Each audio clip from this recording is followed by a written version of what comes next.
NFT fever took hold and that the fashion industry was rushing to cash in.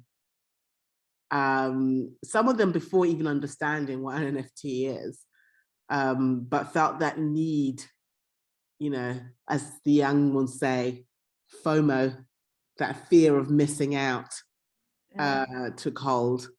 But that all being said, I mean, I sound rather negative, but that all being said, I do really feel like the point here is for them to understand the power of digital ownership, like the opportunities it creates. I mean, even though I say 2021, the fever took hold, I do feel like in 2022, you know, it hasn't let go. So what do you think about NFTs? I know you come from a more sustainable background, but, you know, are you excited about them? Is it a space that you think the fashion industry can really flourish in? So I have been giving NFTs a very, very deep thought, because my initial reaction was, this is horrible for the environment because of all the energy consumption, right? If you look just into like how much energy is needed for Bitcoin, I think it's like the size of the, what was it? It was like the equivalent of, like, to mine one Bitcoin was like the equivalent of the energy consumption of a country, which is insane. But I also realized that, you know, with every new technology, there's always a struggle, but it's about the long-term vision. And that has brought me to a point now where I do see tremendous value in them, even from a sustainability point of view. The thing though is that there's not a one solution fits all, or like one type of NFT fits all. I think what really matters with anything you produce, because it is another product in a way, right? Mm-hmm. It's, what's the purpose? Who is it for? How is it going to be used? Where does it eventually end up?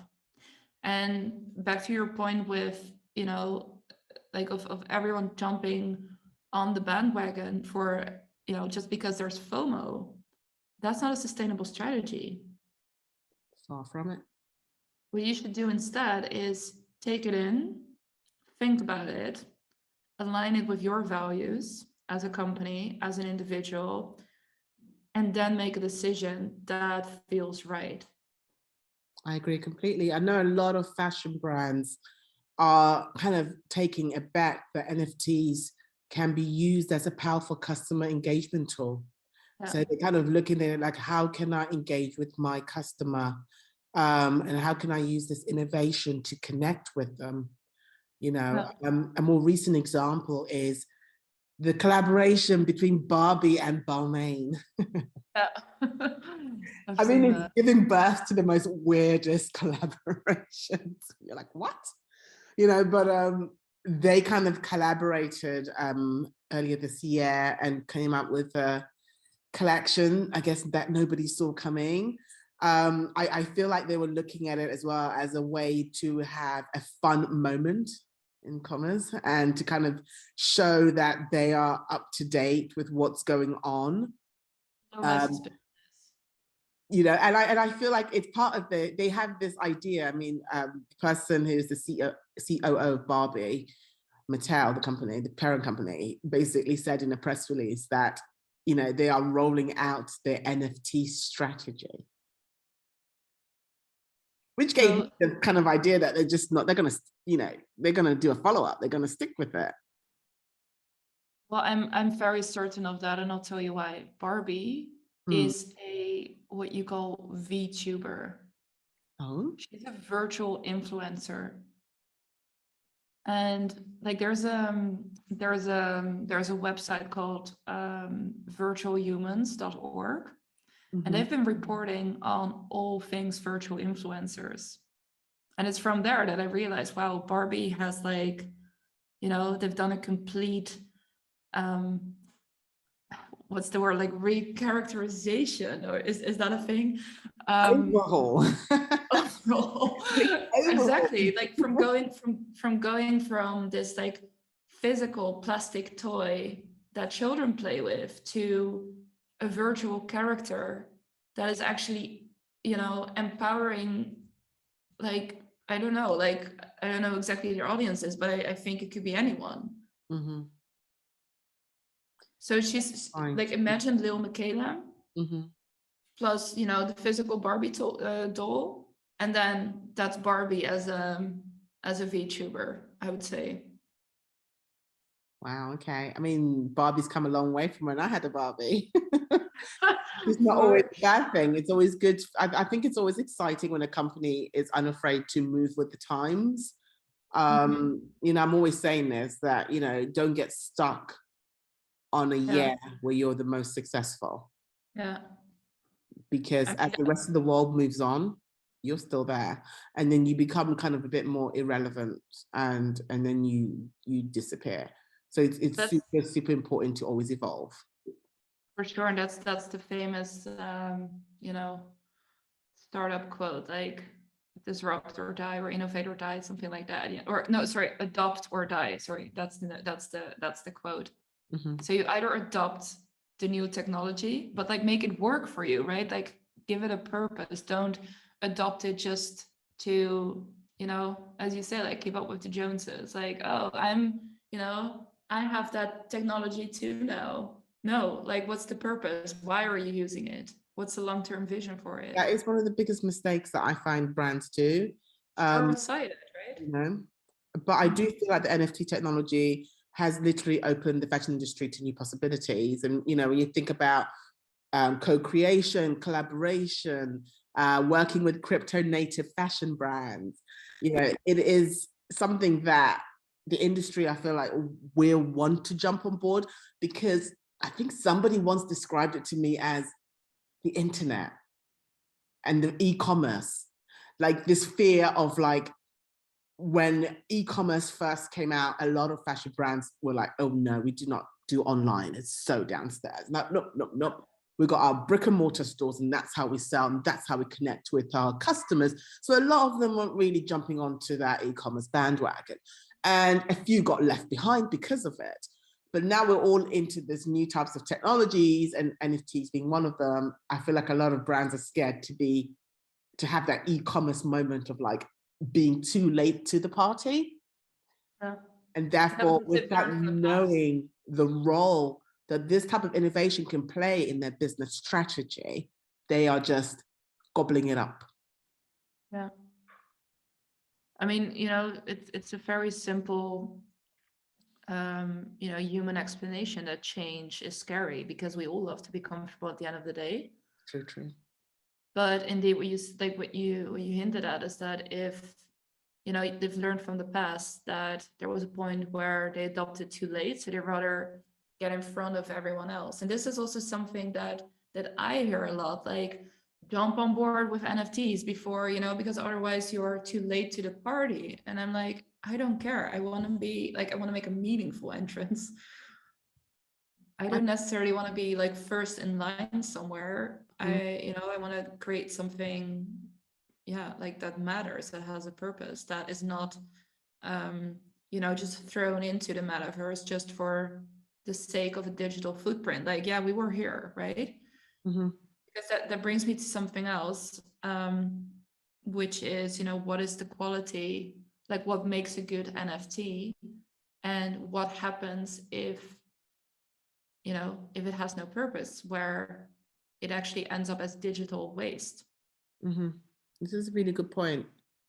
It's all part of implementing no one a sustainable about it too much. It's not a point of conversation, digital waste. And I think, when you look at something that's new, I interviewed someone called Shaylee Harrison, and she said something super interesting about technology when she said all new technology is bad for the environment.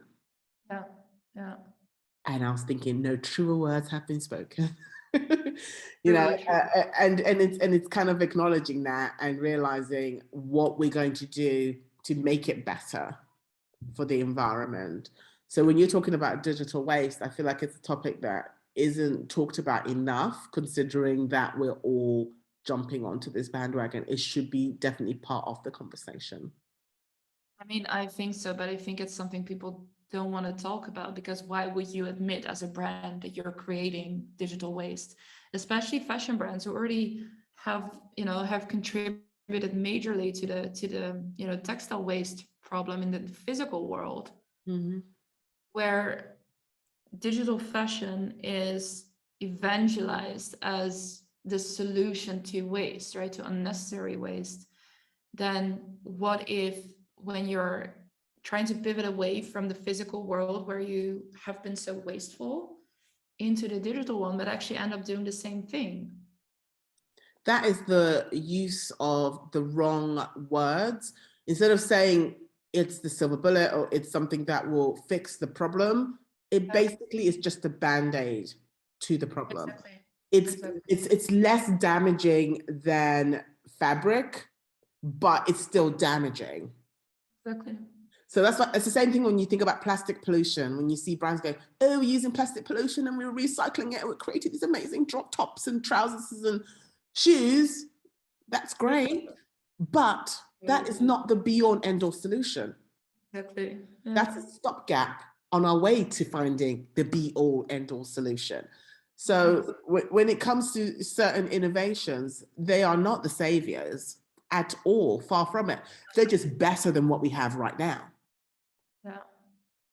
Yeah, that's the thing with technology. Like I always say that, because like, don't get me wrong, I love technology, but it's not the silver bullet. I think that fashion brands should be able to exist without technology, but use technology as a tool to, to achieve greater things, and not just for themselves, but actually for the environment and society. See, I'm going to play devil's advocate. I do not think that fashion brands should be able to exist without technology, because even a scissors is technology. I think that they shouldn't adopt technology. No, you're absolutely right. I mean, the sewing machine is technology. Indeed. Material, what is it, like the spandex? That's considered like a technological fabric. Yeah. So it's not about the technology itself, because it's kind of like saying, I think a writer should be able to write without a pencil. No, the pencil is the tool. So it's what I, as a writer, do with that tool that would be beneficial. So with fashion brands, it's what they do with the technology that will make it a wonderful thing, rather than it be something that is detrimental to the overall environmental crisis right now. So I'm more of a person that says technology is not quite there yet. Look at what the potential is. Adopt technology that works for your brand, and also learn what it means for your customers. Well, absolutely fair point. And I think, I mean, what I meant with that definition is that, or with that statement, is that just because NFTs are around or there's blockchain available or whatever, doesn't mean that it's the right tool for you. True. Yes. But I do think it's all about having those conversations. And I think by having these type of conversations, people become more aware, a bit more educated, and can make educated decisions on whether this is something that they're interested in doing. And they might actually find that NFTs are not something that they actually should invest in right now. That's okay, right? Like, I think that the problem with FOMO is that, I don't know, like, it's just an assumption, but I can imagine that brands take decisions they later on regret because they didn't really think it through, but they thought, well, everyone else is doing it, so we have to do it. It's the have to part, no one has to do anything. Don't dive into that rabbit hole unless you're ready to figure out what it is you're going down there to find.